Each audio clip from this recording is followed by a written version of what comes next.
and welcome to A Gem of a Secret podcast. My name's Donatella My Secrets. And my name is Coco Gem Holiday. How you doing tonight, Coco? Actually, so tonight, no, just joking. I'm actually doing really, really good tonight because we have another interview episode coming up later after the break. And it's an international guest that we're interviewing this time around. I know, I'm so excited about that. I know. From Barcelona. Barcelona. It just reminds me of the Cheetah Girls. Or is that Barcelona? Oh, the Cheetah Girls too. Oh my gosh. In Barcelona. Amigas, cheetahs, friends for life. Oh, yes. We're idiots. I'm so sorry. Speaking of the Cheetah Girls, what are you wearing tonight, Coco? All cheetah print. Not because I just thought of it, but because I was like really feeling my Barcelona fantasy. So I'm wearing the exact same outfit that Raven was wearing at the end of Cheetah Girls 2, which is like a hat with my hair just boiling out of it, but it's all cheetah print and it's kind of a bodysuit, but I have one leg flared out.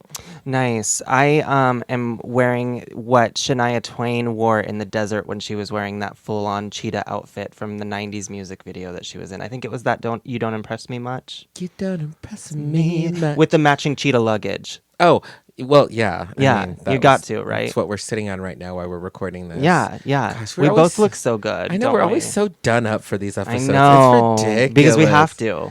Because we're drag queens and we're professional and we just want to show our listeners that we do this every time. Yeah, there's no video component to the episode, but we do this for you. Listeners, we love you.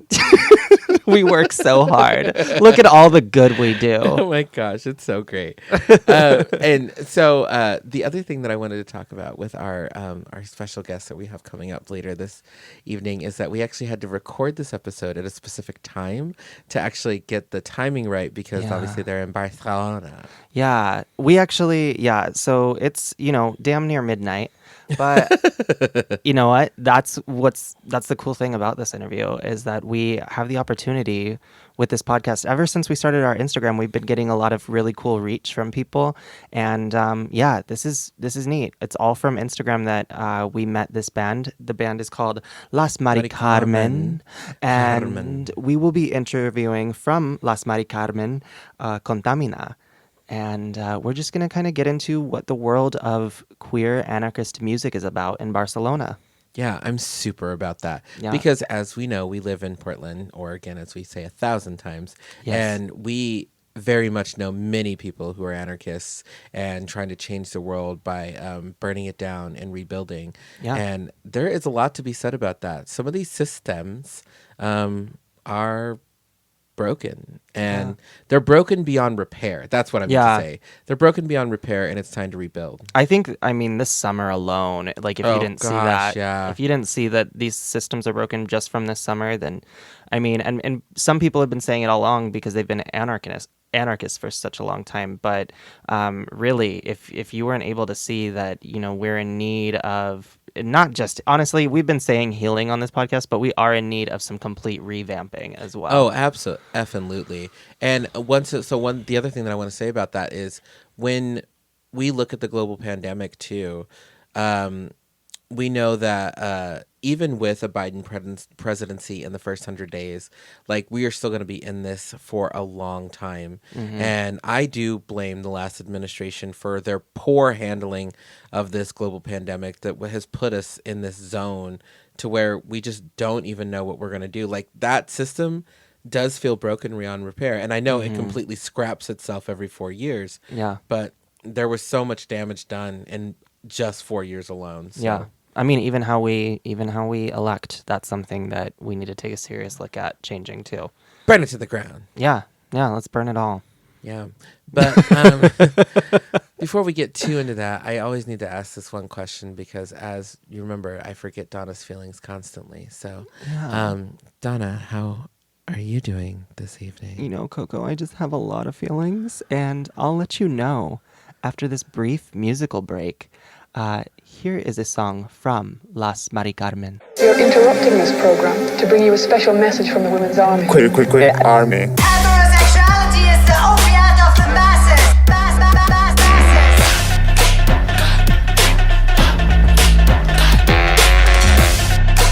Maricas, trans, trabolos, bolleras, monstruas, putas, desalojadas. The world of heterosexual is a sick and boring lie. He sido la travesti más guapa del mundo. Soy el Lady Boy, travesti yo no soy barata. Tengo diamantes escondido en el bocata. Pierna larga, mini falda, toda una niñata. Callarme, puta boca piñata. La mostras en escena, digieres este tema. Que tu mente cena, ajena. Trabolo en tu barrio, mira tú que quema. Cuidado si te acercas, también te quema. Lady, lady, lady boy, lady boy, lady boy, lady, lady, lady boy, boy. Lady, lady, lady boy, lady boy, lady boy, lady, lady, lady boy, boy. Lady, lady, lady boy, lady boy, lady boy, lady, lady, lady boy, boy. Lady, lady, lady boy, lady boy, lady boy, lady, lady, lady boy, boy. I'll go to the front. I'm not kidding. I am not on display for you to yell bitch or baby.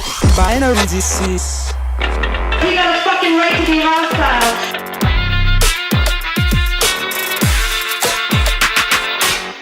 Меня не существует, я неизвестный пол.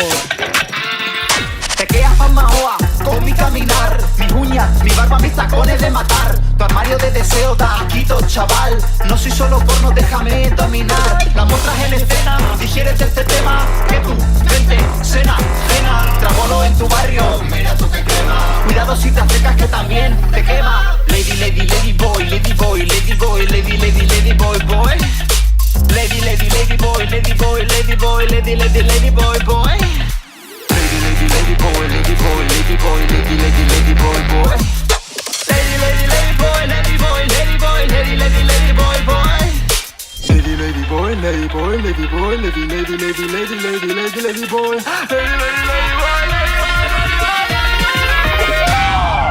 Mira esa lady boy del barrio precario. Viene a romper las reglas del escenario. Junta los opuestos, dale a no binario. Tu mente, yo quiero salir del armario.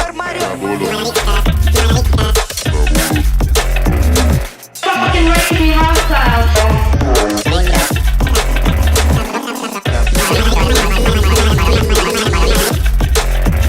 Lady boy,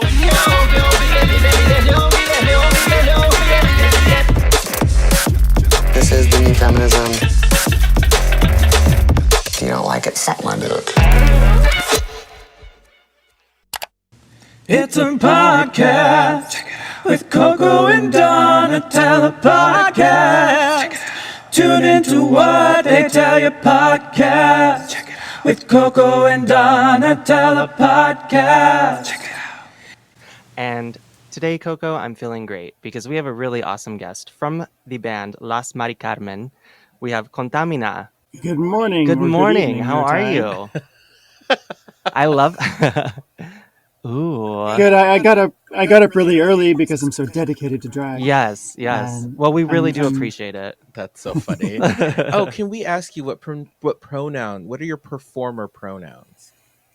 I prefer they, but I also go with he if I'm looking like I am today, or with the beard and everything. If I'm in drag, I also have a beard, so they is also good. If you say she or it or that monster thing or whatever, the zucchini, I'm The fine with it. zucchini. Oh. As long as you're talking to me, it's okay. I don't. The only thing I don't like is when the police say caballero, which is like that man riding the horse, Oh, as yeah. they say for Mister. Yeah. Or if Oh my gosh, that's so. if someone's just constantly saying Mister, Mister, I'm like, Okay, go. enough. Yeah. Oh, that's so funny. Okay, well, that monster over there. I like to respect pronouns. I liked zucchini. Zucchini was kind of cool. Too. I don't know. I just made that up now. We're just going to talk about that for the rest of the episode. Yeah, so let's go ahead and get into it. Yeah. Give us a brief synopsis kind of on like who you are, where the name Las Marikarmen comes from, and how you all met. Well, Las Marikarmen is a story.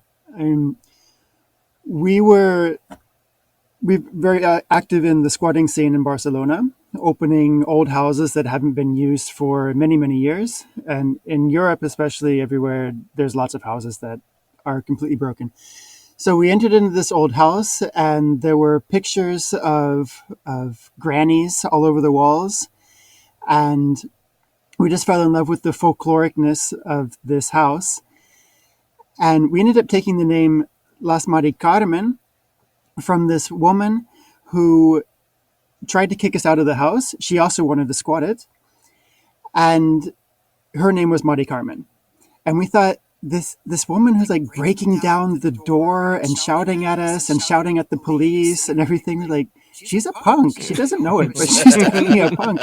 We're like, okay, she tried to kick us out of her house, but she's cool. So we took the image of this grandmother who built the house, and this woman was a real pioneer from the 1800s. She built the house herself. She was taking photographs of the mountains and putting them in this book, and drawing maps of the entire mountainous areas here around Barcelona. So we merged her face with this punk squatter's name, and we got Marikarmen. And then we changed. Marikarmen is a folkloric grandma's name as well, and we changed the C to a K to represent kind of the anarchist way of writing things here. And Marica, which is the first part of Marikarmen, is also similar to sissy or queer. It's a word that's been re-owned by queer activists here. That's really cool. So Las Marikarmen is just a genderqueer name for a legendary group with lots of history. That's really cool. That's awesome. Actually. Yeah. Gosh, is that on your website somewhere? I feel like that's a great story.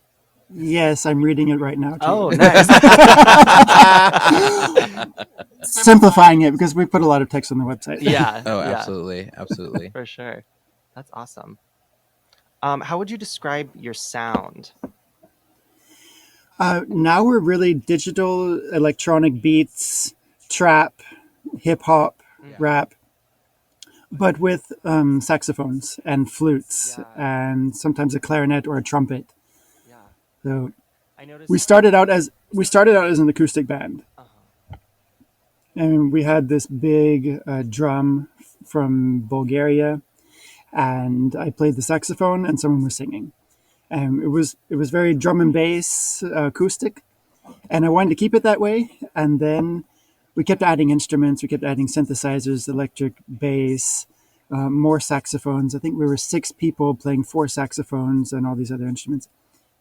People left the band, and then we narrowed it down to a synthesizer playing the beats with a backing track playing the drums and 2 saxophones.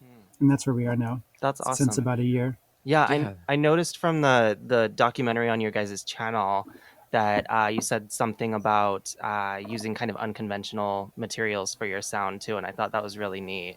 Yeah, for percussion stuff, I would sample random things, or we're using samples that we find free on the internet of weird sounds. I love the ones that go like, oh. It's called a war horn. From Tibet or Nepal or something. Well, and I find that to be interesting too. Like, so when I was watching the music videos and actually listening to the sound, earlier stuff to now, like, I am really fascinated by the artistry in the sense of like the things that you all come up with. Like, where the hell does that even come from? Like, the creative direction. I mean, I know I appreciate acid, but like, I don't know. And that's the weird thing. None of us take drugs. Like, these things come out of my dreams. I don't know, the way I dress, I wasn't very good at makeup, so I thought, what can I glue to my face to make myself look crazier? And I came up with these big eyelashes, and I was like, oh, that's it. And then I just find some cloth, and I put it on and tie it with a rope. I'm like, yeah, that looks good. Yeah, that's drag. You know, other drag queens say if some say if you're not wearing nails, you're not doing drag. So I don't want to glue nails to my fingers all the time, so I put them on the nail gloves. Yes. And sometimes I'll put like big pieces of paper on if the rest of my face is done in paper, or just trying to be creative. For real. Oh, absolutely. I mean, that's I like this doll. Did you make the doll version of Yeah, Contàmina? the doll is the doll is in the likeness of Contàmina Perpétua. Yeah, I love it. And this is how I do my eyebrows with big paper sometimes. Yeah. And I paint myself. Use black lips are better than pink or red or something. I love a black lip. And then with all the chest hair and. So actually, let's talk about the characters themselves. Actually, looking at your doll, I wanted to know, just along that same track there. So, because obviously you could play instruments or non-conventional instruments without getting all dolled up if you chose to. So, where did that come from? Yeah, it would be boring. I mean, we're all queer. We all love drag. We weren't doing drag at the beginning because we didn't know much about it or how to do it, but I've always done theater. And originally I was thinking, well, let's do a band and we all dress up as monkeys or chickens or and those costumes were way too difficult. And we're like, well, let's just put on some eyeshadow and some lipstick and okay, it's born. And if you see the original photos, we look like there's an evolution there. And yeah, now we still don't do full drag makeup, but a little bit of eyeliner and some lipstick and some crazy hair and a big dress, and it's done. And it's beautiful. Actually, I like how artistic it is, because here's the thing about drag. I mean, we all know the old adage, you're born naked and the rest is drag. Like levels of drag, yes. Like it's still drag. It is. Like like yeah, sure, you might not like look like Lady Bunny or something, but it's not but Lady Bunny doesn't always have to do all of that to still be considered drag. Any display really, any kind of creative display on your body is drag, it's wearable art. Exactly, that's what we think too. Yeah, my definition for drag is that as well. We have one drag king, and she cuts the hairs of anywhere of her body and puts it on her face. I've seen kings do that before. I think it's a useful technique, I think. That's actually really smart. It beats having to get costume hair, and that stuff is probably, yeah. Of course, and when she runs out of body hair, she cuts the hairs off her dog. Or nice. Every time we shave, we give her our hair too. Yeah. I saw in the documentary too, she said this one's from a friend. Yes. That's actually kind of cool. That'd be interesting to do. And I'm like, that's kind of creative. Yeah, for sure. One question we didn't have written down, but I think it's important. You said you all been playing together for roughly over a year, or how long? Victoria and I have been playing together for 6 years or so. Oh wow! Making different bands, playing on the streets or with theater groups that do live music. Then Masha, or Capitano Barbacoño, Captain Pussybeard in English. Yes. Joined us about a year and a half ago, maybe 2 years. Wow. And then we had been playing with other people for the past 3 or 4 years in the band, in this format, changing all the time. Yeah, so it's kind of been a bit of a collective, and you've had different iterations. It's been more of a roller coaster than a collective. Oh, okay. But I get how that goes. Yeah. Gosh, I've been there. Like ordering business cards and paying for a website for 3 years, and then the person I founded the band with decided to go do something else. Yeah. Just before confinement.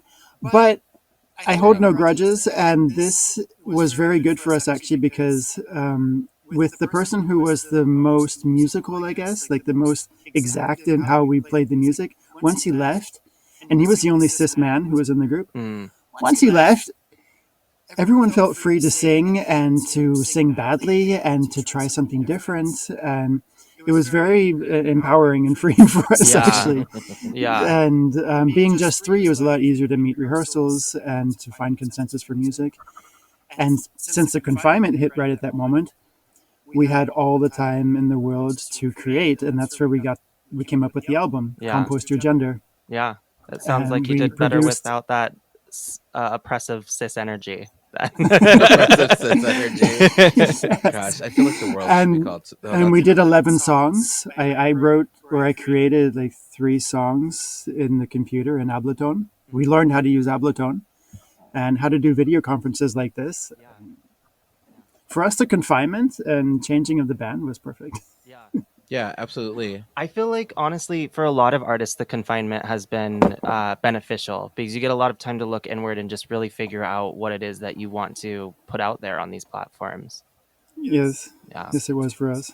Yeah, for sure. Not me. I'm gonna fully say that out there. It hasn't. I was not creative at all. I think I just caught up on not being an artist for a little while, and I think so. I took it as a break. It was a sabbatical. I took a sabbatical. That's what happened. Yeah. So, what are some of the main key messages that you want to push forward with your music? Especially in your recent album. Yeah. I mean, we want people to compost their gender. You know, we are rural queens and kings, so we are very religious about the compost. Everything that we don't eat goes to the chickens or to the garden. And you can do the same thing with your gender. If you don't need that gender, put it in the compost, decide how long you want to wait, and then something else will come out.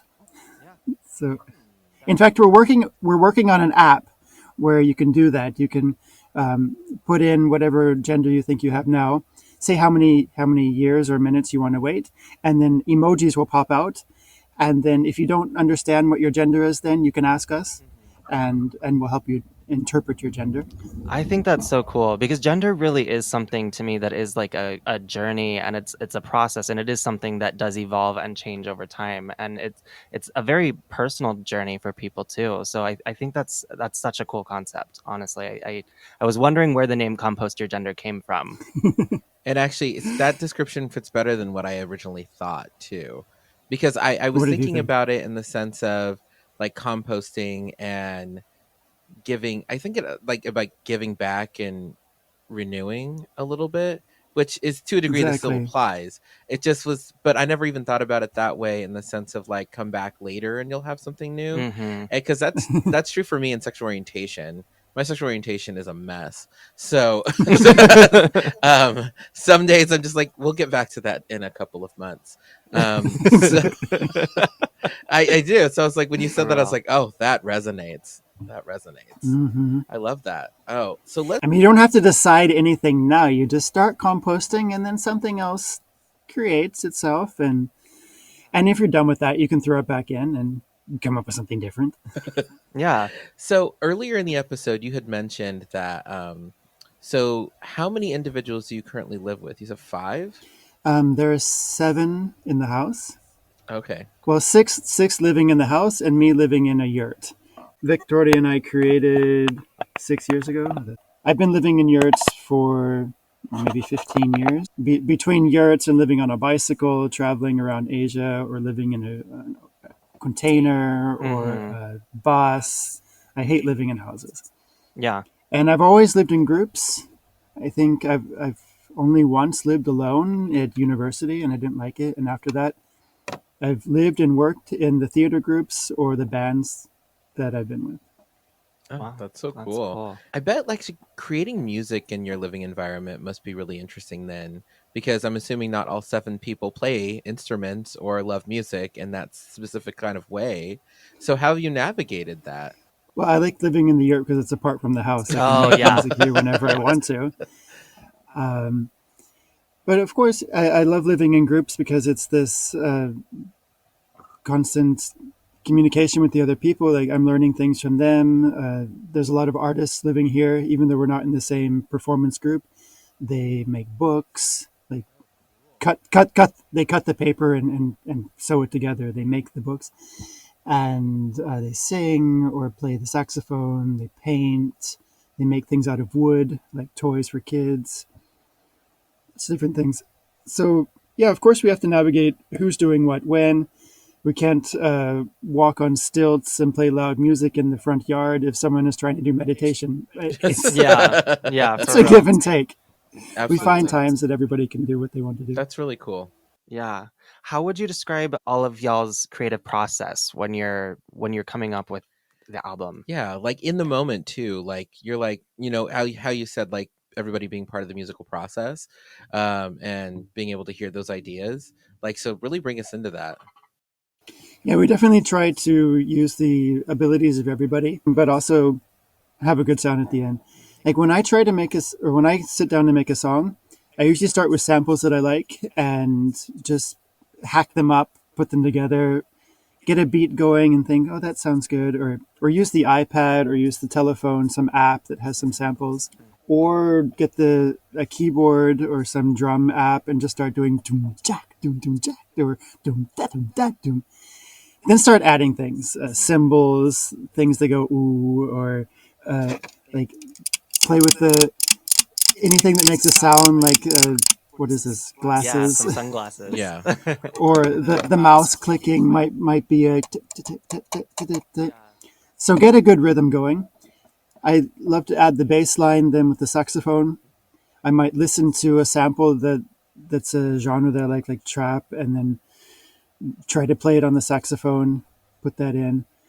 Maybe the melody comes out someplace, but usually when I play this set, like the drum and the bass to Victoria, they're like, oh, and they sit down and start writing.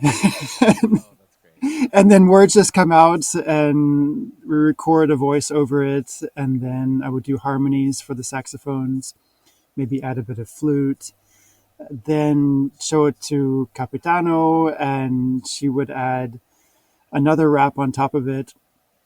I'm not exactly sure how Capitano came up with all of her songs. I think she was just up all night, a lot of nights, playing with 15,000 synthesizers and layering them all on top of each other until it's this big mess. And then we're like, can you take some of those off? Then we added the saxophones, then maybe replaced the bass line with a bass saxophone. You know, kind of the same way that Compost goes. You can throw it all together, take it off, add some more things. Yeah. And if you hear some of the songs, how we played them, like Chucharias, I think there's a recording on YouTube, how we did it a year ago and how we recorded it now, it's completely different. Like if you see the live versions of the songs on there and then compare it to the ones that we did on the album, you'll hear the differences. Oh, yeah. Okay. Yeah, definitely. I'm going to definitely do that because I did like that song. The funny thing about music for me is I like a good beat and I like a rhythm and a message. Like those are the things that I really enjoy in music. And like, so your music kind of has all three.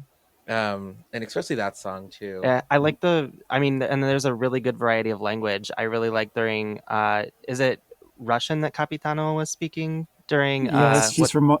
Yeah. Yeah, Capitano Barbaconia is from Moscow. Yeah. So we encourage her to rap in her own language. It was so cool. I think Russian is one of the prettiest languages like to listen to. So I really enjoyed. I can't remember which song it was that I was listening to before this, but it was. Well, on Joder Poder, which means fuck power. Oh yeah. She raps in Pionera de Pelo, which is the hair pioneer. She definitely tells her story of how this guy was looking at her legs and saying, "That's disgusting." And she was like, "You're disgusting." I love that. Yeah, I liked her story about the push-ups too. Oh, Effective Net was the one that we were. Oh, Effective Net is the one that I really enjoyed. Yeah, that was cool. Yeah. Yeah, that's about how we live in community and polyamory is important. I love that. That's awesome. Oh yeah, we didn't immediately ask you what your sexual orientation is. Obviously, you're a queer group and all that capacity, but we didn't offer that. We just automatically assumed because of those labels. But how do you self-identify? Oh, yeah, we all say queer. I mean, you can call me gay because I'm attracted to men, but more I'm attracted to non-binary creative creatures. So I don't. Queer definitely fits. I think so too. It's all encompassing. I love that label. So here's something that's interesting about that too. I've noticed that even the younger generation, some of our friends that we've talked to that are, I guess they would be considered Gen Z, they find like issue with the label queer because they found that at one point, you know, it was kind of seen as like an oppressive label, and a lot of people in our generation tend to like use it to describe themselves. So how are some ways that, you know, you navigate that with people kind of taking issue with certain, I guess, terminology? I think that's the magic of the whole queer movement is that we keep taking these words back. Yeah. I mean, I don't like the word faggot that much, but it's definitely a word that I love when it says faggots against fascists because they both start with an F. Yeah. And then it's like, oh yeah, we're faggots. We fight fascists. Oh, And absolutely. queer means different, strange, unusual, weird. I've always called myself weird or strange or different, so queer is definitely a good word for that. Of course, in the 50s, if you're like, you're queer, I probably would have said, yes, I am. Exactly. And not taking much offense at it. Yeah. I mean, I don't know, gay was also, it meant happy, but then it was like, oh, you're so gay. I'm like, well, yeah, I am. I'm happy. So Yeah, right. what's wrong with that? Like, throw any word at me and I'll just make a song out of it. Yeah, exactly. I think that's a good mindset to have for sure. I actually really appreciate the fact that you all use music to have to speak about social issues in a really bold way. I actually would say because there's a difference between like having a hidden message to where people are like, "Oh, by the way, that song was like about the Holocaust." You're like, "What?" like, and you're like, "Huh?" Like I didn't even what level. But your music, it speaks, and I like that because I don't have to. It's not a guessing game. It's really in your face. Yeah, of course. I mean, our makeup is so in your face. We have to be too. Like, the person who mixed our songs did the masters. He said, "You really go hard." I'm like, well, that's what we want to talk about. Yes, I mean, we're not going to beat around the bush. It's like, yeah. Right. Do you consider yourselves to be anarchist? I know that some of your songs kind of. I am, yes. Yeah. And Capitano Barbaconio is. I know that Victoria's Sickness is definitely an anarchist, but he prefers not to say that. Sure. I don't know. I know. We all have. I also have no problem with communists. Just a problem with the way that people, like in the Soviet Union, have usurped communism to be state power. Mm-hmm. Yeah. I mean, I'm definitely a socialist, libertarian. Right. All of these things apply to me. Yeah. So, what made you? You said you've been traveling, roughly doing this lifestyle for roughly 15 years. You said, at least. Yeah. So, how did you get into it? I was born a traveler. My parents were both teachers on military bases for the U.S. They say overseas, like anything outside the U.S. is overseas, but they lived in Okinawa, in Japan, in like northern Japan, in Seoul, Korea, in Turkey. And then when I was born, they said, let's get out of the US. Let's go back to Germany. And so I lived my first 9 years in Berlin and other little towns. And then just before the wall fell, we moved to Japan because they wanted to see a lot of snow. And I lived 9 years there until I was 18, graduated, and moved to Ohio. What? Because they had a good multimedia program where I could learn video production and audio, music, theater, dance, all of this, journalism, graphic design. It was a great school, Ohio University, but the U.S. was crazy, so I left and moved to Germany, where there was an exchange program, and I stayed there for the next about 10 years. Then I took off on a bicycle with a bunch of clowns and circus performers, and we cycled all the way to Japan, passing through Russia and Ukraine, Poland, Slovakia, all these places, Mongolia, and then slowly came back and continued cycling for the next 4 years, going through Eastern Europe, going to Palestine, Jordan, and all the while working at refugee camps and orphanages and playing music on the street, working with street kids. So I come with this energy of like traveling all of my life. And when I stopped doing a lot of things on the street and more settling down here in Barcelona, we made the band. And so we continued going on tour, trying to play as many places as possible and bring our message of destroying the hetero-patriarchy to anywhere that we can. Yeah. I really appreciate the fact that you hit on those concepts of heteronormativity and cis-normativity and things like that, and like trying to really dismantle those. It's and good break to those disrupt apart. that. Yeah, it is like because obviously and the those things are forced toxic. gender binary. Yeah, Mhm. definitely. Oh, absolutely. And I really Destroy appreciate the those binary. messages. Destroy it completely. Like, let's get it done. Like, you ask what's our message? Destroy. Destroy everything. Nina Simone said we're talking about destruction, and like, yes, the society needs to change.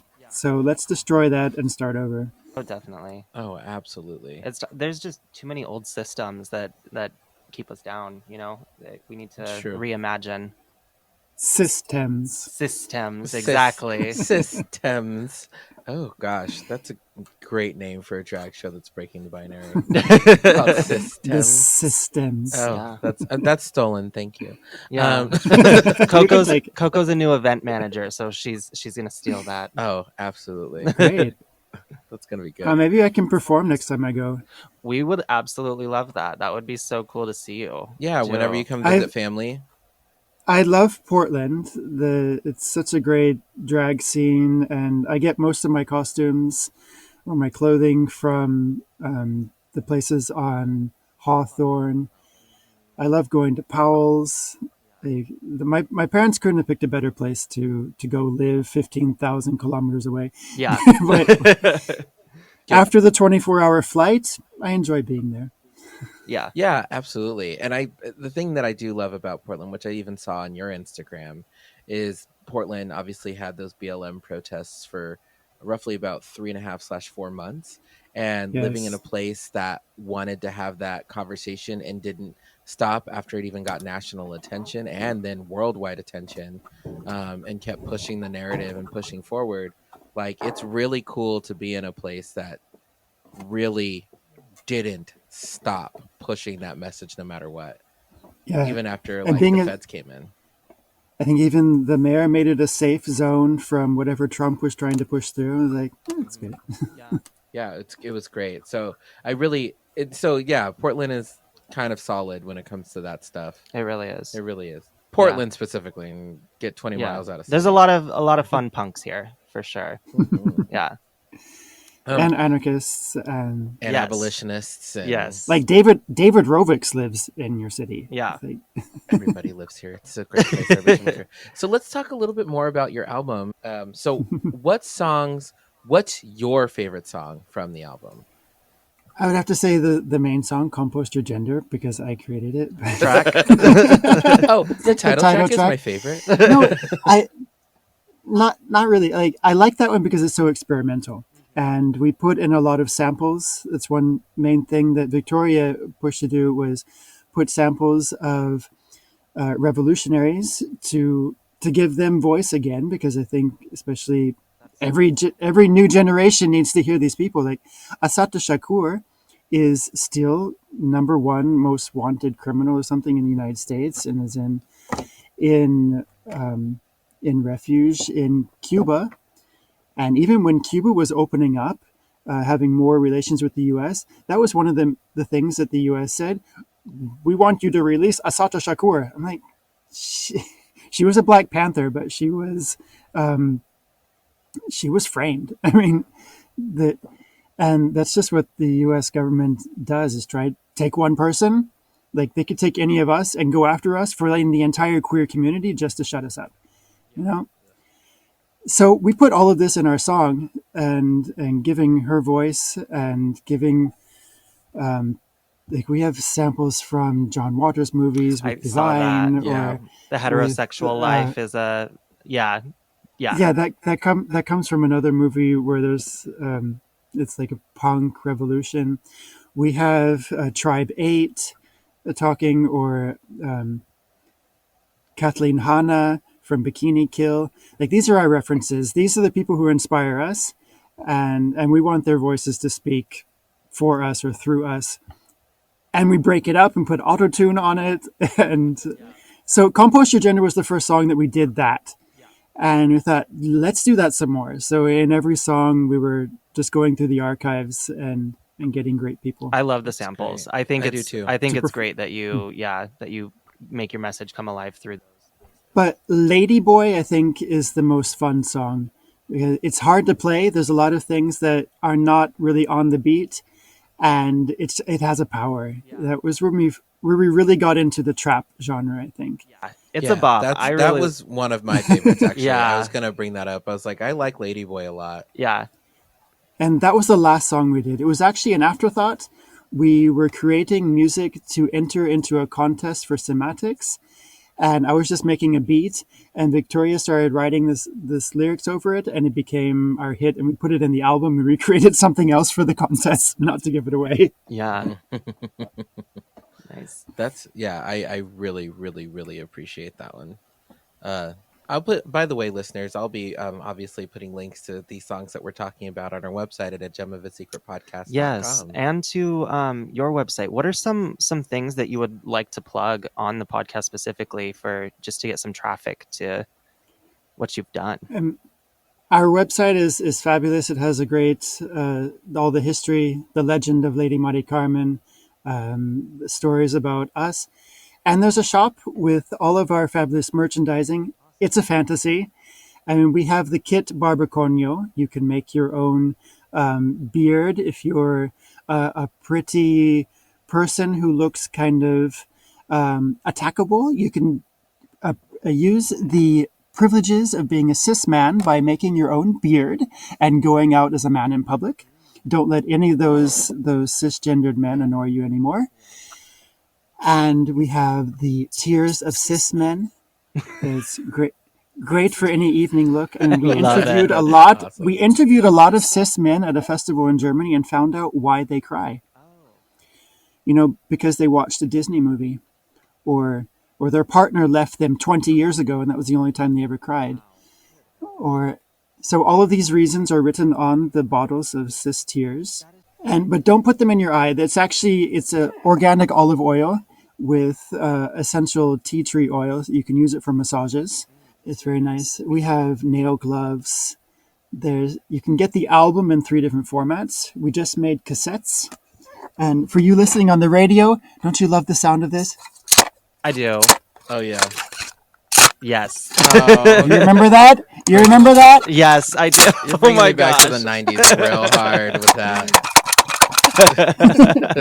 So we got this great boombox from the thrift store, and we're just dedicatedly making cassettes, composting them. We just tape over one side, write compost on it, and we made this great cover, and that's that.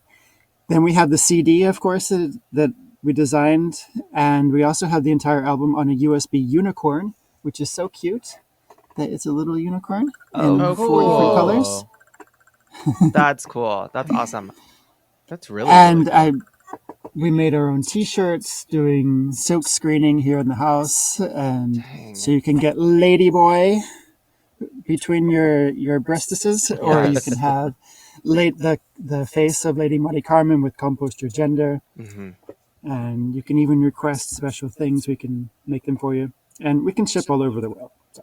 Cool. That's so cool. Well, you heard it here. There's a lot of really cool stuff in that merch store, so definitely really check that out. We'll make sure that we have that on the website for sure. So I did have a couple of final questions for you. I wanted to know, what is it like? What is the queer culture like where in Barcelona? Barcelona is very anarchist and queer friendly. I mean, this was from the Civil War not too long ago.